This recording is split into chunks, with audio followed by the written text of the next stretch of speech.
నూరుకట్ల పిశాచం కథలు భగవద్దర్శనం. ఒకానొక గ్రామంలో వ్యవసుడనే బ్రాహ్మణుడు ఉండేవాడు. ఆయనకి 2 కొడుకులు 2 కూతుళ్ళు ఉండేవారు. కూతుళ్ళకి 12 ఏళ్ళు రాగానే పెళ్ళిళ్ళు చేసి అత్తవారింటికి పంపించేశాడు. అందుకు ఆయన 2000 వరహాలు అప్పు చేశాడు. వ్యవసుడికి పౌరోహిత్యమే జీవనాధారం. గొప్ప వేద పండితుడు కావడం వలన ఎవరినీ నోరు విడిచి దేహి అని యాచించలేకపోయాడు. అందువలన సంపాదన అంతంత మాత్రంగానే ఉండేది. వ్యవసుడి పెద్ద కొడుకు సుగుణుడు, రెండోవాడు రజనుడు. కొడుకులిద్దరూ తనలాగా పౌరోహిత్యం చేయకుండా గొప్ప పండితులే రాజాస్థానానికి వెళ్ళి బాగా డబ్బు సంపాదించాలని వ్యవసుడి కోరిక.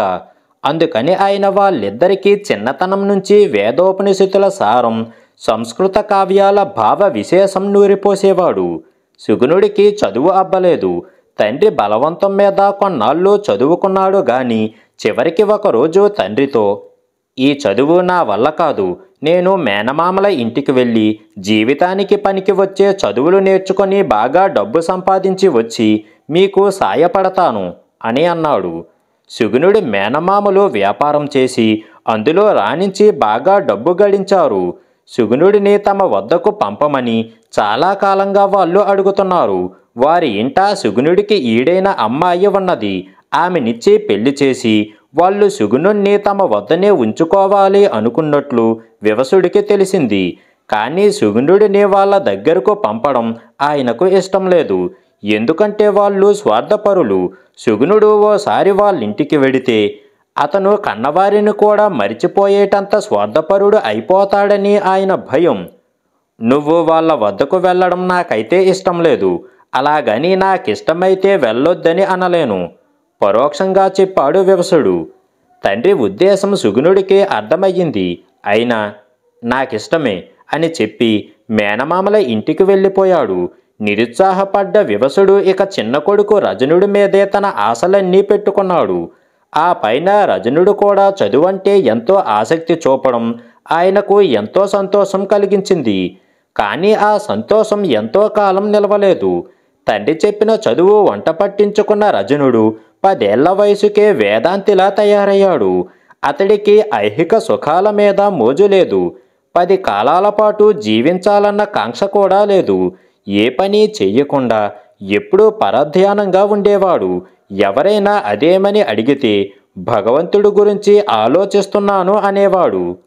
దేవుడి గురించి ఎంత ఆలోచించినా కష్టపడి పని చెయ్యకపోతే నీకు తిండి ఉండదు, ముందు ముందు చాలా ఇబ్బంది పడిపోతావు అని తను చెప్పడమే కాదు ఇతరులందరి చేతనో కూడా తండ్రి రజనుడికి చెప్పించాడు. భగవస్వరూపం మీకు అర్థం కాదు.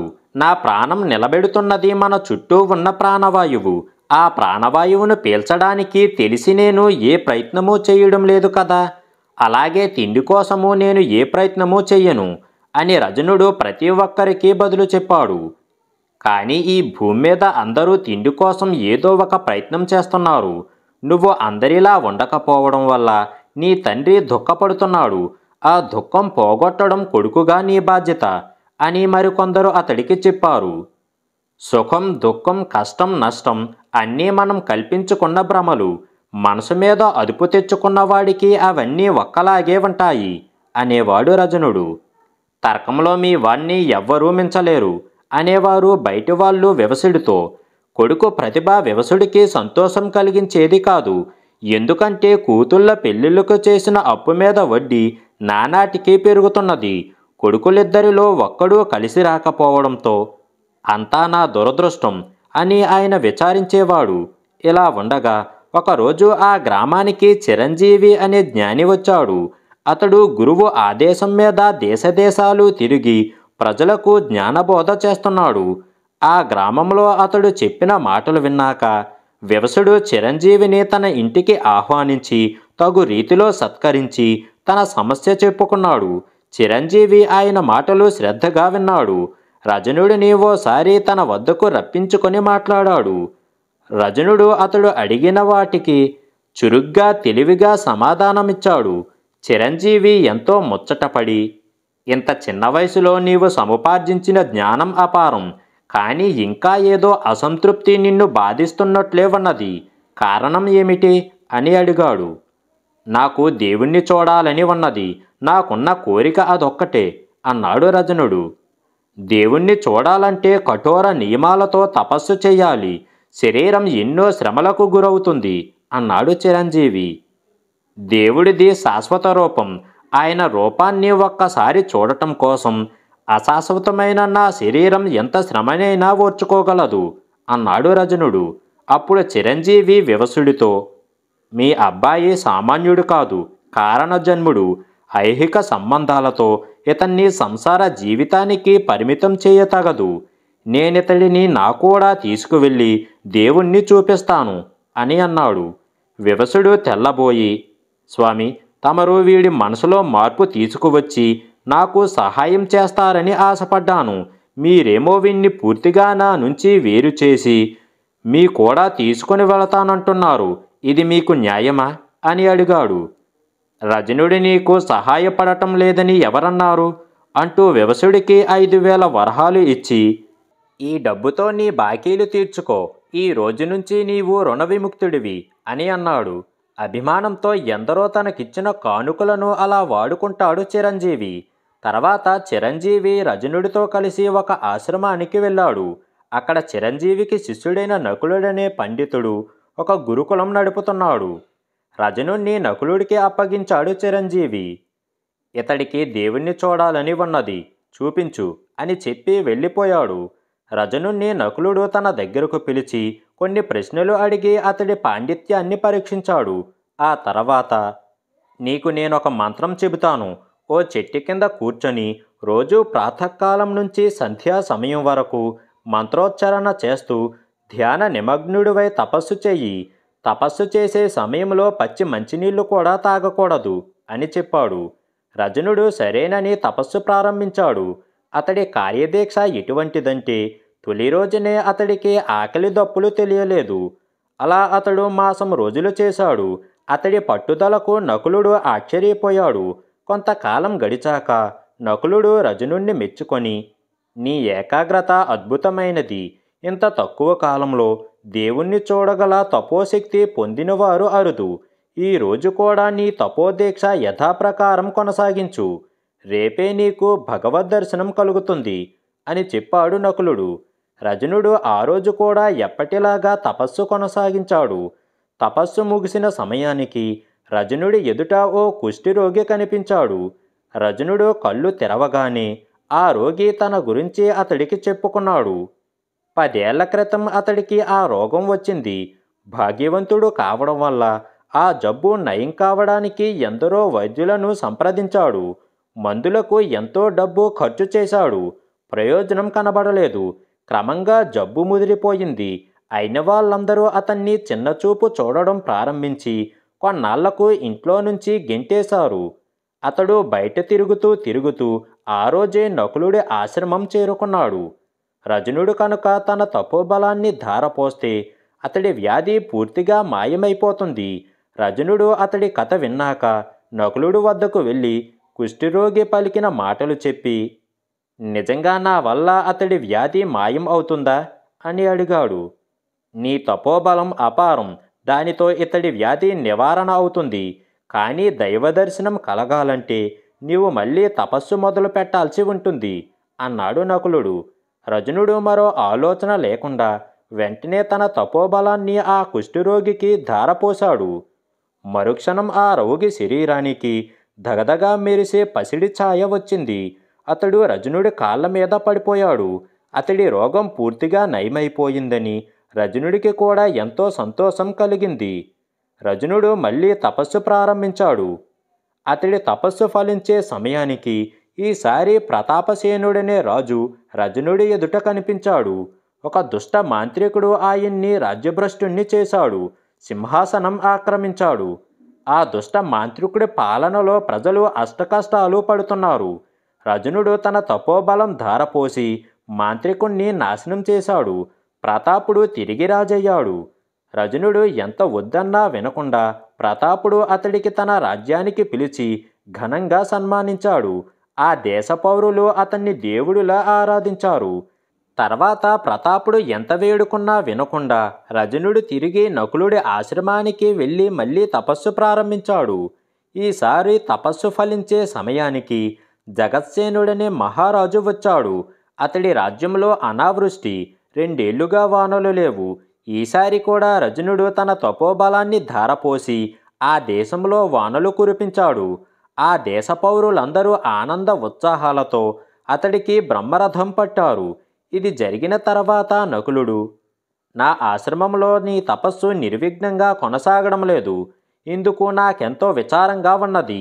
నీకిప్పుడు తపో విధానం తెలిసింది కాబట్టి ఎవరికీ తెలియని దూర ప్రాంతాలకు వెళ్ళి తపస్సు చేసుకో అని అన్నాడు. రజనుడు సాలోచనగా, నేనిక తపస్సు చెయ్యను, తిరిగి నా తల్లిదండ్రుల వద్దకు వెళ్ళిపోతాను అని అన్నాడు. ఎందుకని? అప్పుడే తపస్సు మీద విరక్తి కలిగిందా అన్నాడు నకులుడు. నాకు తపస్సు మీద విరక్తి పుట్టలేదు గాని నా తపస్సు నన్నొక్కడినే శక్తిమంతుణ్ణి చేస్తున్నది.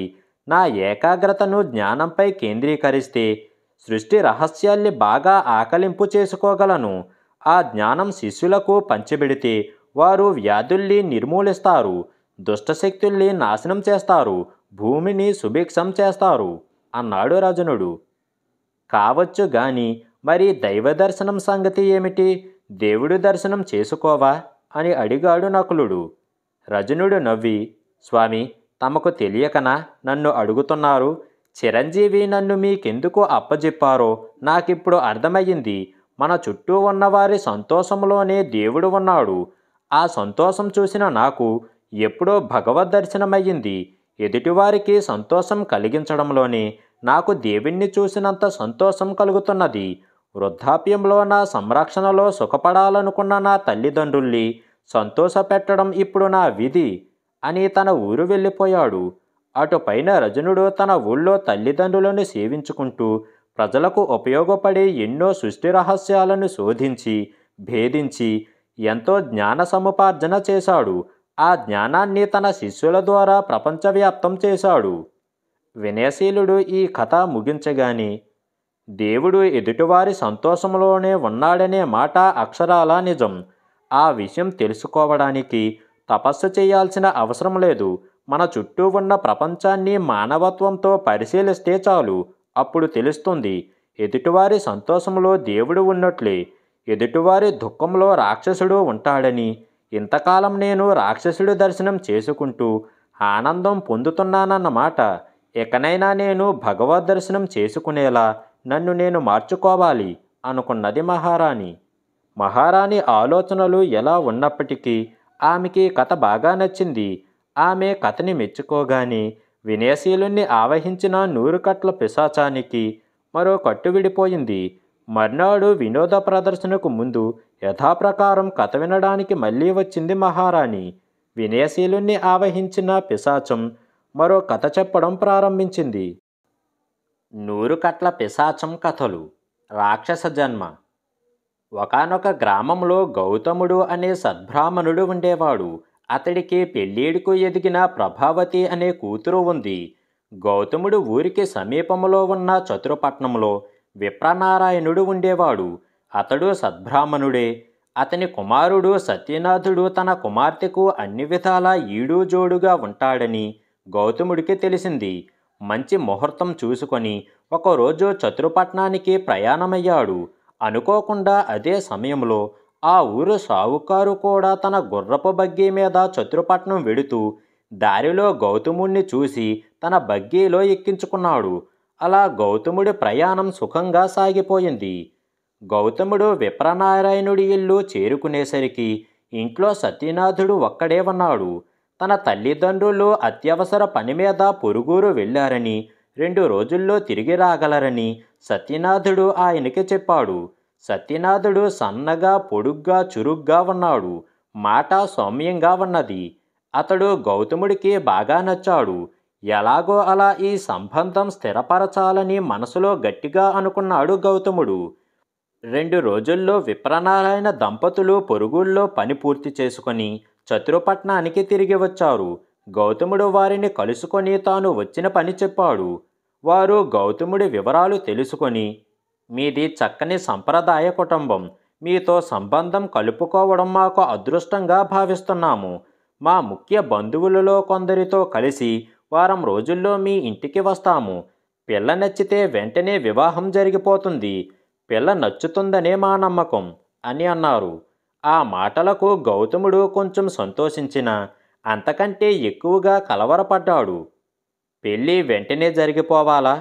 అడిగాడు కంగారుగా. అవును, 2 వారాల్లో పెళ్లి జరక్కపోతే మళ్ళీ ఏడాది వరకు మా ఇంట్లో ఏ శుభకార్యం జరగటానికి వీల్లేదు.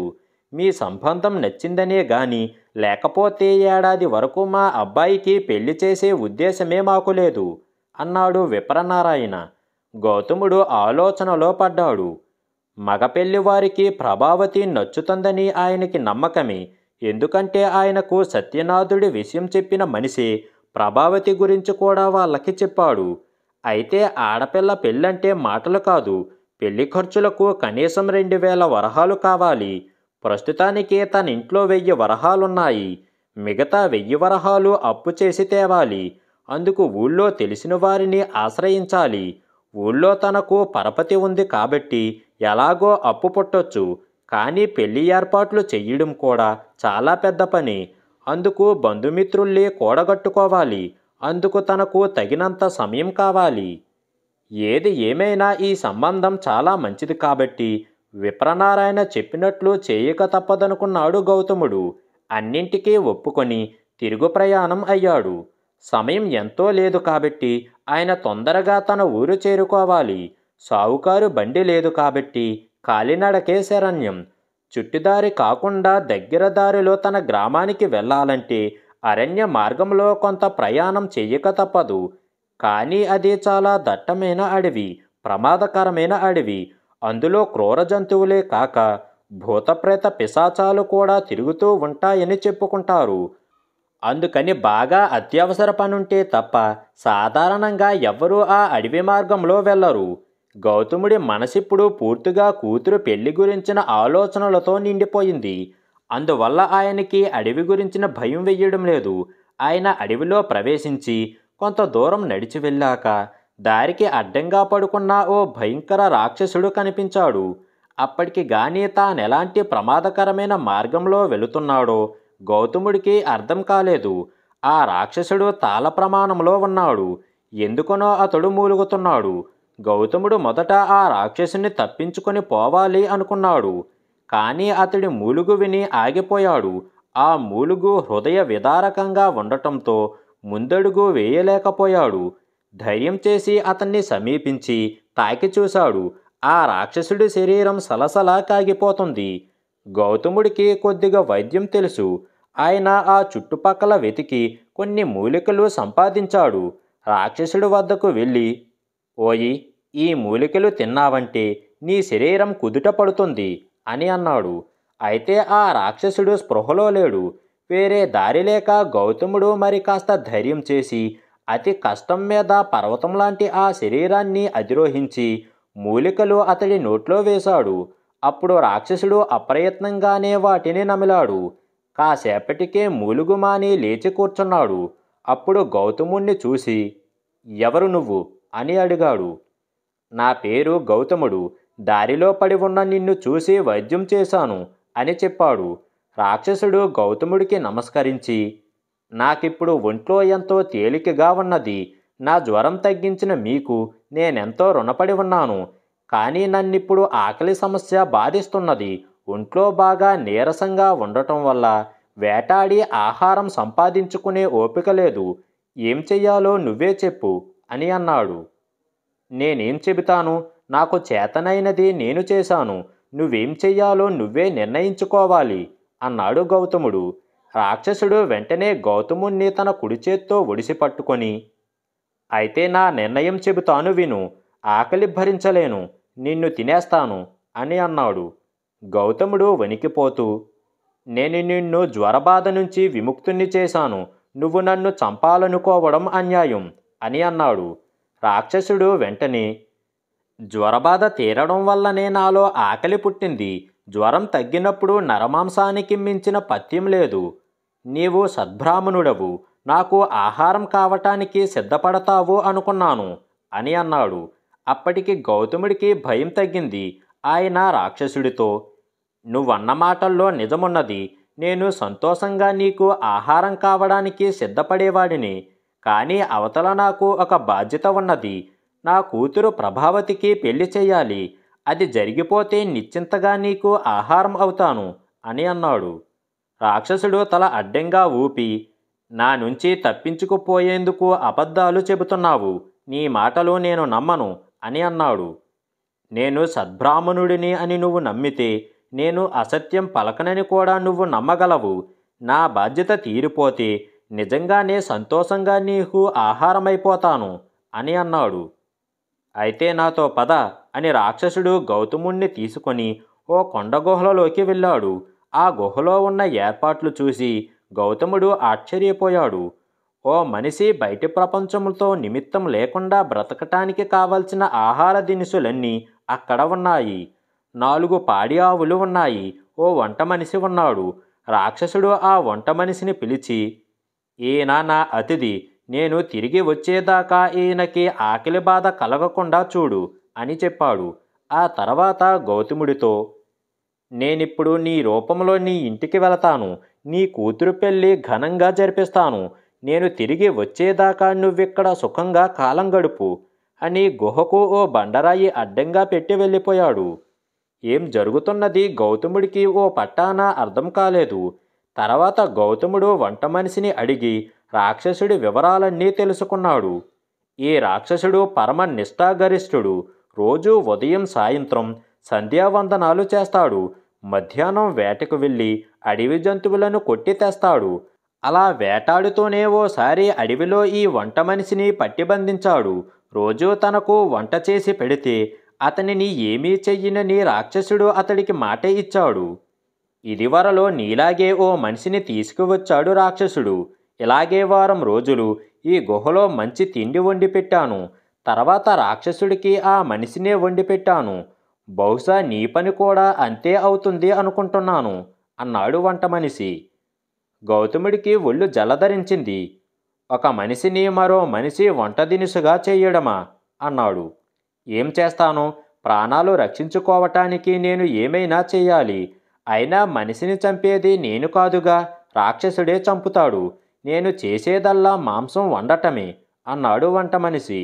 గౌతముడు ఇంకేం మాట్లాడలేదు. తనకు రోజులు దగ్గర పడ్డాయనే అతడు భావించాడు. మనసు రాయి చేసుకొని అక్కడే కాలం గడపసాగాడు. కొండగుహకి బయట రాయి అడ్డు పెట్టినప్పటికీ లోపల వెలుతురుకు లోటు లేదు. అక్కడ చిన్న ఊరులా ఉన్నది. చుట్టుపక్కల దారులున్నాయి. ఒక అందమైన సరోవరం ఉన్నది. అందులోని నీరు స్వచ్ఛంగా ఉన్నది. గుహలో ఒక చోట పూజా మందిరం ఉన్నది. పడుకునేందుకు మెత్తటి పరుపులున్నాయి. గౌతముడు ప్రతిరోజు 2 పూటలా స్నానం చేసి పూజ చేసుకొని వంట మనిషి చేసిన రుచికరమైన వంటకాలన్నీ తినేవాడు. సుఖంగా నిద్రపోయాడు. అలా కొన్నాళ్ళు గడిచాయి. ఒక రోజున రాక్షసుడు తిరిగొచ్చి, నీ కూతురు పెళ్ళి ఘనంగా జరిగింది. దేనికి వెనుకాడకుండా ఎడతెరిపి లేకుండా డబ్బు ఖర్చు పెట్టాను. మగ పెళ్లివారు ఎంతో సంతోషించారు. నీ భార్య అయితే ఇంత డబ్బు ఎక్కడిదని పదే పదే ఆశ్చర్యపడింది. నిన్నే నీ కూతురు ప్రభావతిని అత్తవారింట దిగబెట్టాను. ఈరోజు నీ భార్యకు సుఖంగా గడిచిపోవటానికి సరిపడినంత బంగారం ఇచ్చి ఇలా వచ్చాను అని అన్నాడు. రాక్షసుడి మాటలు విన్న గౌతముడికి కలిగిన సంతోషం ఇంతా అంతా కాదు. నాకిప్పుడు చాలా సంతోషంగా ఉన్నది. నీకు ఆహారం కావడానికి సిద్ధంగా ఉన్నాను అని అన్నాడు. రాక్షసుడు గౌతముణ్ణి కళ్ళతో తేరిపారా చూశాడు. తర్వాత చేతులు ఒళ్ళంతా తడిమి చూసి, నేనొచ్చేసరికి దిగులుతో కృశించిపోతావు అనుకున్నాను. కానీ నువ్వు చాలా సంతోషంగా ఉన్నట్లు ఉన్నావు. మంచి పుష్టి తీరావు కూడా అని అన్నాడు. అందులో ఆశ్చర్యం ఏమున్నది? నా కూతురి పెళ్ళి నాకో పెద్ద సమస్య. అది నువ్వు తీర్చావు. అందుకు నీకు నేను రుణపడి ఉన్నాను. ఆ రుణం తీర్చుకునే అవకాశం కూడా నువ్వే ఇస్తున్నావు. అటు నా కూతురు పెళ్ళి, ఇటు నా రుణ విముక్తి. అందుకే నాకు సంతోషంగా ఉన్నది అన్నాడు గౌతముడు. నేను నీకు మేలు చేశాను. అందుకు నువ్వు నాకు ఆహారం కావాలనుకున్నావు. మరి నువ్వు నాకు మేలు చేశావు. అయినా నేను నిన్ను ఆహారంగా తీసుకోవాలనుకుంటున్నాను. నేనంటే నీకు వెగటుగా లేదా? అన్నాడు రాక్షసుడు ఆశ్చర్యంగా. ఇందులో ఆశ్చర్యం ఏమున్నది? నేను మనిషిని, నువ్వు రాక్షసుడివి. మన ప్రవృత్తులకు అనుగుణంగా మనం ప్రవర్తిస్తున్నాము అంతే అన్నాడు గౌతముడు. అప్పుడు రాక్షసుడు గుహ దద్దిరిల్లేలా వికటాట్టహాసం చేశాడు.